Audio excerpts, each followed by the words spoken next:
the beginning of the film, we're introduced to a former Special Forces soldier named Chris Vaughn, who returns to his hometown after 8 years of service. He walks through the streets of town and first stops by the lumber mill, where he learns it's been closed for 3 years now. How you doing? Chris meets the new sheriff, not the most pleasant person around here. As it turns out, all the locals are proud of Chris, and everyone knows he's a genuine American soldier. The cop insists on giving the veteran a ride home. On the way, Chris learns that the previous sheriff died in a suspicious accident. At home, the first to greet him is his sister, Michelle, who works at the local hospital. His family is overjoyed by Chris's return. Well, everyone except maybe his nephew, who had been living in his room. Later, the nephew asks his uncle whether he's ever killed anyone, but Chris doesn't want to talk about it.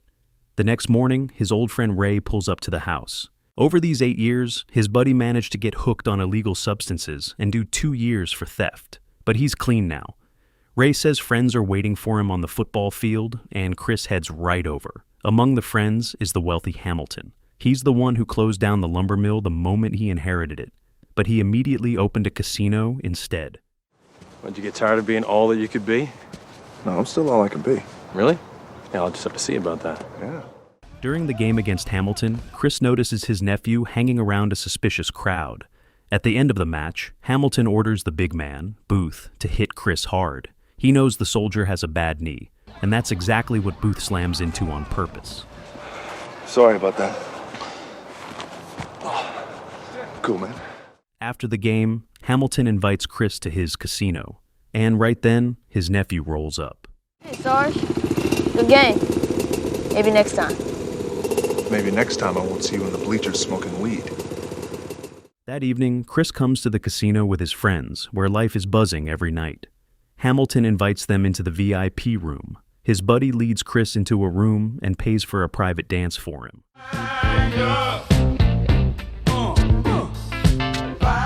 But in the dancer, Chris recognizes his ex-girlfriend, Denny. Because of the bright lights, she can't see his face. But when she turns them off, she realizes her ex-boyfriend is sitting right in front of her. Embarrassed, she runs off. In that moment, Chris begins to realize that his cozy hometown isn't what it used to be. Walking up to the gaming table, he notices that the dealer swapped out the dice, which is why his friend lost. The big man grabs the dice and tells everyone to bet on 7. It'll come up again, exactly like last time. 7 comes up again, but the casino refuses to pay out the winnings, and Chris is immediately surrounded by security guards. When Chris tells the casino to give them their money back, one of the guards attacks him, but is quickly knocked out. After the first one, the rest of the bouncers jump in. They arm themselves with guns and knives. They only manage to take Chris down as a mob. First they hit him with a stun gun, then knock him out with the butt of a pistol. Chris comes to surrounded by Hamilton's thugs. Booth takes his medallion and smashes him in the face again. But the scumbag doesn't stop there. He grabs a box cutter. Then they leave him to die in the middle of the road. He's nearly run over by a semi. A weaker man wouldn't have survived injuries like these, the doctor tells the family. What the sheriff is most interested in is Chris's blood alcohol level. It seems he intends to pin the whole thing on the victim himself. Ray comes to check on the wounded soldier. That was a hell of a homecoming party. Chris, I don't know if you noticed, but this ain't exactly home anymore. Chris is discharged from the hospital, but he still struggles to get around on his own 2 feet. As soon as he's feeling a little better, he starts training right away. Hamilton comes by, supposedly to thank Chris for exposing the dealer, and he shouldn't hold a grudge against his guys. They just got a little carried away. Hamilton has already given them a talking to. The businessman offers the veteran a job as head of his security, but Chris turns it down without a second thought. The proud man won't take the thin wad of bills either. He's going to go see the sheriff, but at the police station he learns that the case has been closed. And besides, Chris is lucky no charges were filed against him. Since the mill closed, the casino is the town's main source of income, and they know that at the police station. Case closed, basically. We'll see ya. In response, Chris declares that he has no intention of turning a blind eye to the lawlessness going on in town. After that, the cop tells him to leave the station.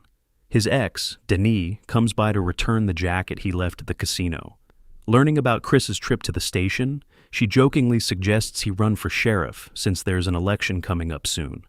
Denis has been dancing at the casino for a year now. There's no better work to be found in this town anyway. When Chris gets back, he finds out his nephew nearly died from taking a synthetic drug. Another kid admits the drugs were sold by a casino security guard. There's no point calling the police, so Chris will have to handle it himself. He grabs an old rifle from the garage, loads it, and drives to the casino. But at the last moment, he decides that's too much, so he swaps the rifle for a board. The big man starts smashing the slot machines with it. A cedar board also works great for beating on security guards. One of them jumps out with a shotgun and gets a broken arm for it. One at a time, the guards are no threat. Only the big man, Booth, is able to put up any resistance, but soon the cedar board catches up with him too. After that, Chris wraps up the whole thing by hurling the board into Hamilton's office. Guess that changes our relationship a bit, huh? Once he leaves the casino, Chris is surrounded on all sides by police cars. The sheriff moved fast this time and arrests the veteran before he can even make it home. The lawyer offers Chris a plea deal. In that case, he'll have to keep his mouth shut. The lawyer explains that Chris could get as much as 18 years for this. Every witness will testify against him. Started busting up the machines. There's a gunshot. Just went crazy. Complete psychopath. In court, the sorrowful security guards describe how they were wronged by this dangerous, well-trained fighter when all they were doing was their job. This maniac took down 6 men using nothing but a cedar board. He started beating everyone without saying a word. In short, a real psychopath. The floor was given to the lawyer, but Chris realized the man works for Hamilton, so he fired him right there in the courtroom. Your Honor, I'd like to plead my own case. The defendant will represent himself. The veteran addressed the jury, but didn't talk about his own case. Instead, he proposed that the townspeople elect him sheriff. In that case, he'd put a stop to the police lawlessness, get the drugs out of town, and make everyone follow the law. Chris unbuttoned his shirt and showed the horrible scars the guards had left on his body. The judge instructs the jury to disregard what they just saw. But they found Chris not guilty anyway. Almost everyone in the room greeted the verdict with applause. Meanwhile, the vile sheriff and his boss were left with sour looks on their faces. Chris took back his board and later turned it into a bat. In the end, he wins the election and becomes the town's new sheriff.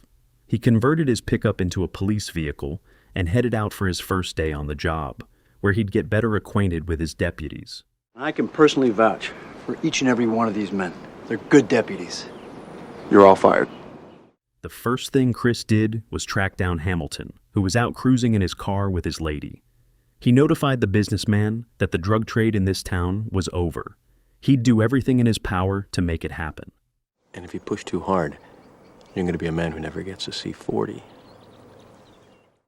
Realizing he had nothing to charge him with, Chris pointed out that Hamilton's taillights were broken and needed fixing. What's wrong with my taillights? They're broken. Later, he went to his best friend and offered to make him deputy. He's the only one the veteran can trust. Plus, Ray knows a lot about illegal substances. Ray advised starting at the bottom and tracing the money flow. Following the chain, they'd be able to find the lab. So the first thing the partners did was pay a visit to Booth, that same security guard. They beat him down and searched him. In his sock, Ray found a bag of white powder. The dealer was in a hurry to get to the station, but the experienced Ray was sure they could find something illegal in his car too. They sawed the car apart and stripped it down to parts, turning it into scrap metal. After a little break, the sheriff and his deputy kept hacking away at the Dodge. Turned out there was nothing hidden in the car. Guess we gotta go plan B. Screw you both. Chris asks his father to always keep a rifle close by. He understands they'll try to get to him through his family, but his father refuses to touch a gun. Chris will spend the night at the station with the prisoner, and he asked Ray to keep an eye on his family. Denny stopped by to see her ex. She brought him some food. She admitted she'd quit her job as a stripper. The two of them decided this was a great excuse to get up to something very important right there in the station. In the morning, Hamilton gave the order to begin.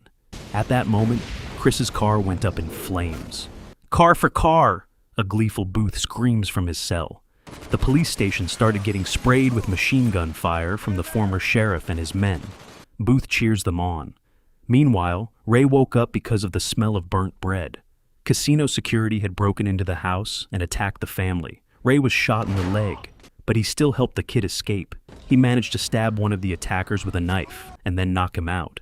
Chris realized he'd been caught in a trap, so he climbed down into the cellar. Booth, under fire himself, isn't having so much fun anymore.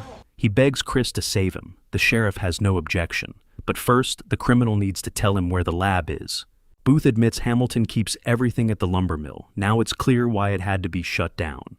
In that very second, Booth is shot by his own side. Meanwhile, Ray tries to save the hostages. He shot one of the criminals with a rifle. Michelle threw another one down the stairs. He grabbed the rifle and started firing it at Ray. The gunman went quiet for a moment. Chris took advantage of this and took out two of the shooters from beneath the floor. Only the former sheriff was left.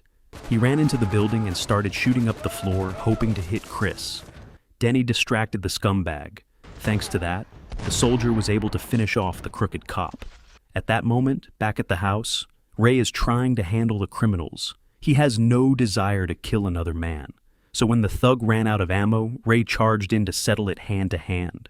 He got so carried away, though, that he nearly beat the man to death. Chris stopped Ray and took a punch to the face for it.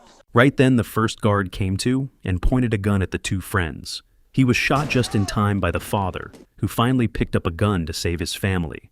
The family is safe. Now it's time to deal with the lab. Chris drove to the abandoned lumber mill and started searching the plant. Soon he found what he was looking for. Hamilton was hiding near the lab.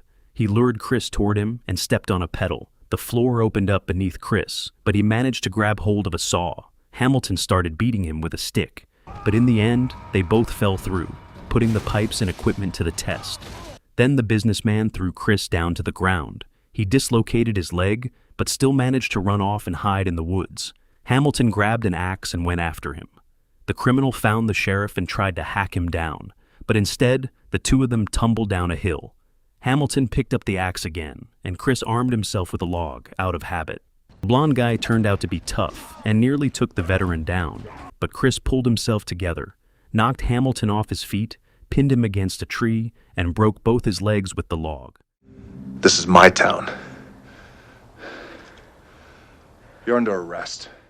The sheriff arrested the criminal and shut down his casino, and in return, the lumber mill was up and running in town once again.